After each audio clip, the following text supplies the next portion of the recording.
आज हम बात करेंगे द्रवों के प्रवाह के बारे में। क्या होता है द्रव का प्रवाह? जब मैंने आपको बताया था कि तरल क्या होते हैं, तब मैंने आपको इन सारी चीजों के बारे में बताया था कि तरल, द्रव और गैस दोनों होते हैं। तो आज हम द्रवों के कुछ गुण के बारे में बात करेंगे। द्रव प्रवाहित होते हैं, मतलब एक स्थान से दूसरे स्थान पर वो क्या करते हैं, गमन करते हैं। तो किस तरह से, उससे पहले जान लेते हैं आदर्श द्रव क्या होते हैं। आदर्श द्रव वे होते हैं जो असंपीड्य तथा अश्यान होते हैं। असंपीड्य मतलब इनकम्प्रेसिबल, मतलब उसको क्या किया जाए, कंप्रेस नहीं किया जा सकता।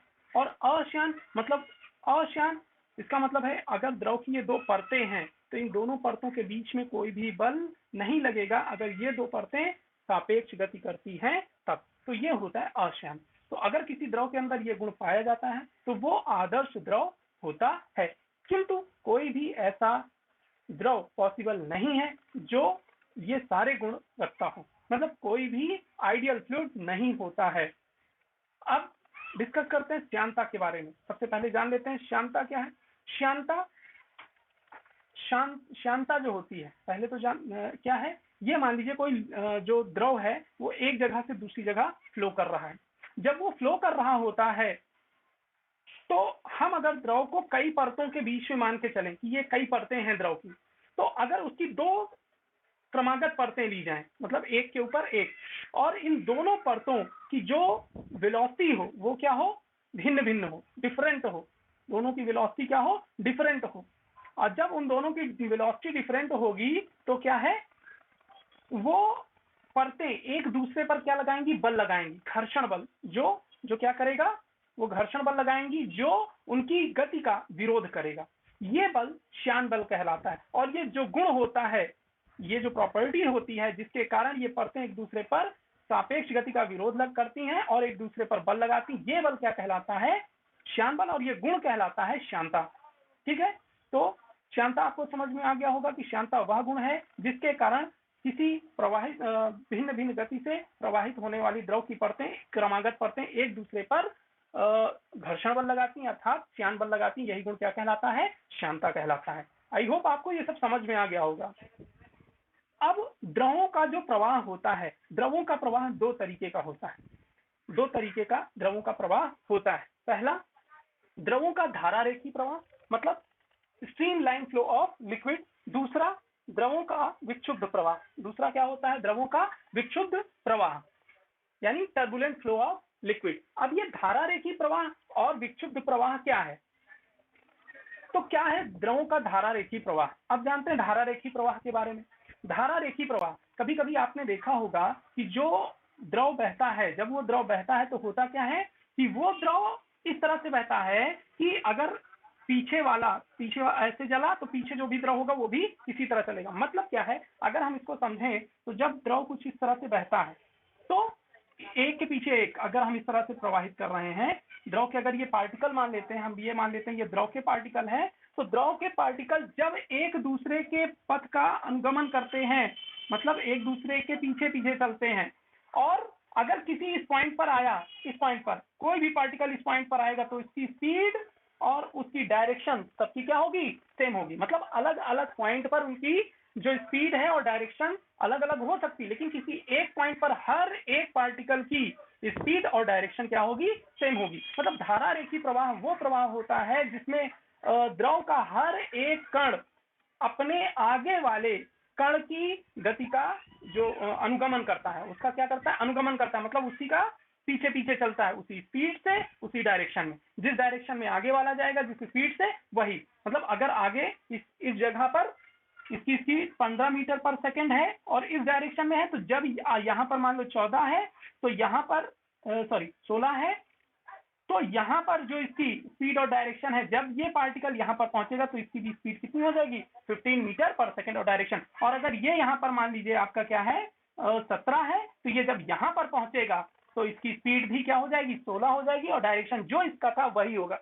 ठीक है, तो ये होता है स्ट्रीमलाइन फ्लो। स्ट्रीमलाइन फ्लो में क्या होता है कि हर एक प्रीसीडिंग पार्टिकल अपने आगे वाले पार्टिकल के वेलोसिटी का या पाथ का, जो उसका पाथ होता है उसका क्या करता है, उसको फॉलो करता है। ये होता है धारा रेखी प्रवाह।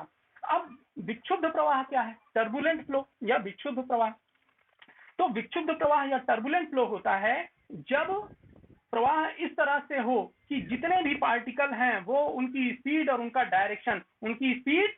डायरेक्शन कोई फिक्स नहीं होता है, सब इधर उधर गति करते रहते हैं और हर एक जगह अलग अलग स्पीड। मतलब किसी भी पार्टिकल, जरूरी नहीं कि अगर कोई पार्टिकल यहाँ पर आए, अगर इसकी स्पीड अभी यहाँ 16 है तो जो दूसरा आएगा उसकी भी स्पीड यहाँ पर 16 होगी, डायरेक्शन वही होगा जो इसका था, नहीं, ऐसा नहीं होता है। टर्बुलेंट फ्लो में क्या होता है, जो मोशन करते हैं पार्टिकल वो जिगजैग करते हैं, ठीक है। जिगजैग मतलब इधर उधर गति करते हैं और डायरेक्शन भी अलग होती है। तो ये होता है विक्षुब्ध प्रवाह या टर्बुलेंट फ्लो। अगर एक इसका सिंपल सा एग्जांपल हम समझना चाहें तो सपोज करिए एक कोई नल लगा हुआ है, ठीक, एक नल लगा हुआ है और इस नल से क्या है, पानी बह रहा है। अब हमने क्या किया है, नल को बहुत धीरे से खोला है, धीरे से खोला तो पानी, आपने देखा होगा कि नल से पानी की धार कुछ इस तरह से एकदम बनते हुए ऐसे जाती है, ये नल से इस तरह से पानी की धार जा रही है। अब हमने क्या किया, धीरे धीरे इसकी स्पीड बढ़ाई तो धीरे धीरे जब स्पीड बढ़ाई तो इसको, पहले तो ऐसे चलता रहता है, एक स्ट्रीम बना रहता है, फ्लो बना रहता है, लेकिन जब स्पीड ज्यादा हो जाती है तो पानी इधर उधर ऐसे ऐसे ऐसे छींटा मार के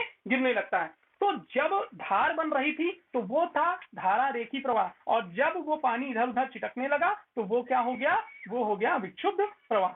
अब यहाँ पर एक बात आती है कि धारा रेखी प्रवाह से किसमें कन्वर्ट हुआ, विक्षुब्ध प्रवाह में, और डिपेंड किस पर कर रहा था, वेलोसिटी पर। मतलब है कि अगर हम वेलोसिटी बढ़ाते जाते हैं तो एक समय ऐसा आता है कि वेलोसिटी इतनी आती है, उसके बाद वो क्या हो जाता है, विक्षुब्ध प्रवाह में बदल जाता है। बात आपको सबको क्लियर हो गई होगी। तो जब धारा रेखी प्रवाह में कोई द्रव बह रहा होता है तो उसकी स्पीड बढ़ाते जाते हैं तो एक समय ऐसा आता है कि उसकी जो प्रवाह होता है वो धारा रेखी ना रह के विक्षुब्ध प्रवाह हो जाता है। तो वो अधिकतम चाल किसी बहते हुए द्रव की, यानी धारा रेखी प्रवाह में प्रवाहित होते हुए द्रव की वह अधिकतम चाल जिसके पश्चात अगर चाल का मान थोड़ा सा भी बढ़ा दिया जाए तो द्रव का प्रवाह धारा रेखीय ना रहकर विक्षुब्ध प्रवाह में कन्वर्ट हो जाता है, वह अधिकतम चाल कहलाती है क्रांतिक चाल, यानी क्रिटिकल स्पीड ऑफ लिक्विड। आपको सबको क्लियर हो गया होगा क्रांतिक चाल क्या होती है। वेग प्रवणता या वेलोसिटी ग्रेडियंट ऑफ लिक्विड। वेग प्रवणता क्या है, जब हम देख रहे हैं, सपोज करो किसी पाइप में क्या है, पानी बह रहा है, ठीक, पानी बह रहा है। अब पानी बह रहा है तो मान लो यहाँ पर ये जो है ये पाइप लगा हुआ है, ठीक, इसकी सतह पर, तो इसकी सतह पर यहाँ पर घर्षण क्या है, अधिक है यहाँ पर, तो इसकी ये वाली जो परत है लास्ट वाली, इस परत का वेग क्या होगा, कम होगा। बट ये परत जो है इसकी सतह द्रव से ही टच है तो इसका वेग इससे ज्यादा होगा बट इससे कम होगा। मतलब अगर ये V1 है, ये V2 है, ये V3 है और ये V4 है, उसके बाद ये मान लो इधर से V1 डैश है, इधर से मान लो V2 डैश है, ये इधर से V3 डैश है, तो और ये V4 है, तो है क्या, सबसे ज्यादा ये होगा, उसके बाद उससे कम ये होगा, फिर ये कम होगा, फिर ये कम, यानी आखिरी वाला सबसे कम। इस तरह से होता है ना। कभी आप अगर देखोगे तो पाइप में जो द्रव बहता है वो कुछ इस तरह से बना के बहता है, ऐसे बना के बहता है। क्यों ऐसे बना के बहता है, क्यों, क्योंकि इनका जो स्पीड होती है वो कम होती है और इनकी स्पीड क्या होती है, कम होती है, और बीच वाले की स्पीड ज्यादा होती है। तो हर एक परत की जो स्पीड है वो क्या है, अलग अलग है। तो हर एक परत की जब स्पीड अलग अलग है तो है क्या, अब जो मान लेते हैं हमने क्या लिया, भिन्न सापेक्ष वेग से, अलग अलग वेग से गतिमान दो परतें हैं, ये दो परतें हैं, ठीक, और इसकी जो चाल है ये क्या है, V1 है, और इसकी ये चाल क्या है, V2 है। इन दोनों के बीच की जो डिस्टेंस है ये क्या है, डेल्टा x। तो जो वेलोसिटी ग्रेडियंट होता है ये क्या है, परतें हैं, ये क्या है, परतें। तो होगा क्या, इनकी चाल का डिफरेंस मान लेते हैं, ये चाल ज्यादा है, ये चाल कम है, तो डेल्टा V बराबर क्या हो जाएगा, V2 माइनस V1।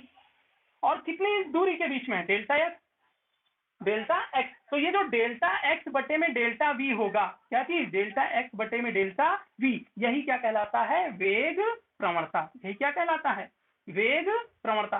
अगर इसकी हम डिफिनेशन जानना चाहते हैं तो डिफिनेशन एकदम सिंपली कह सकते हैं कि भिन्न भिन्न वेग से प्रवाहित होने वाली द्रव की दो परतों का उसकी दूरी के सापेक्ष वेग परिवर्तन, दो परतों का उसकी दूरी के सापेक्ष वेग परिवर्तन क्या कहलाता है, वेग प्रवणता कहलाता है।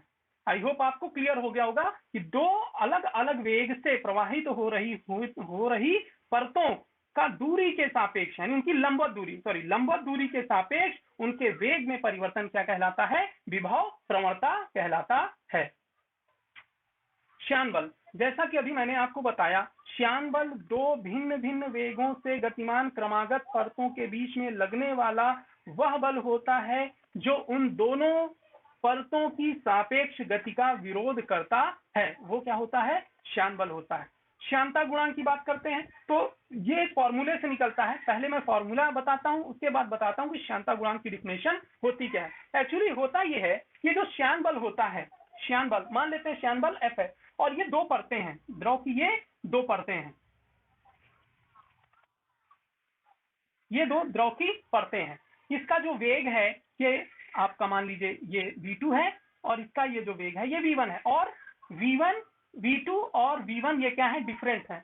दिख रहा है? यहां लिख देता हूं कि V1 और V2 क्या है? डिफरेंट है, मतलब इनका परिमाण बराबर नहीं है।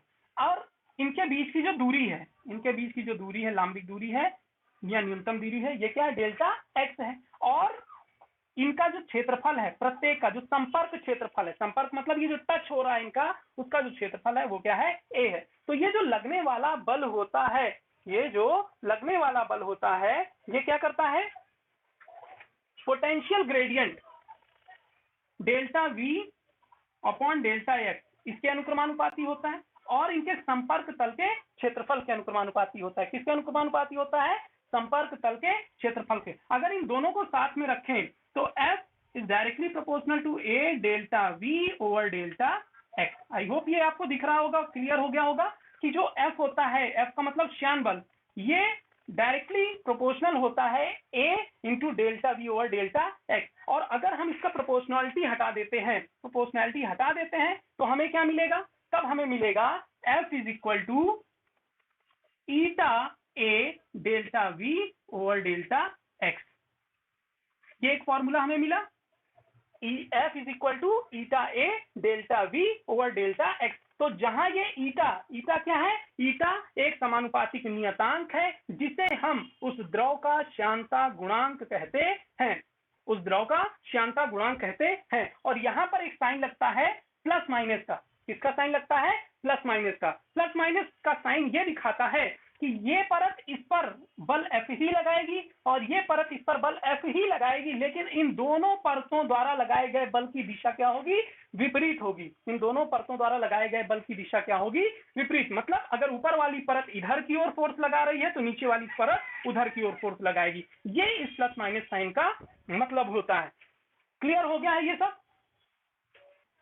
देखिए, यदि A की वैल्यू, अगर A की वैल्यू क्या कर दे? 1 मीटर स्क्वायर और डेल्टा V ओवर डेल्टा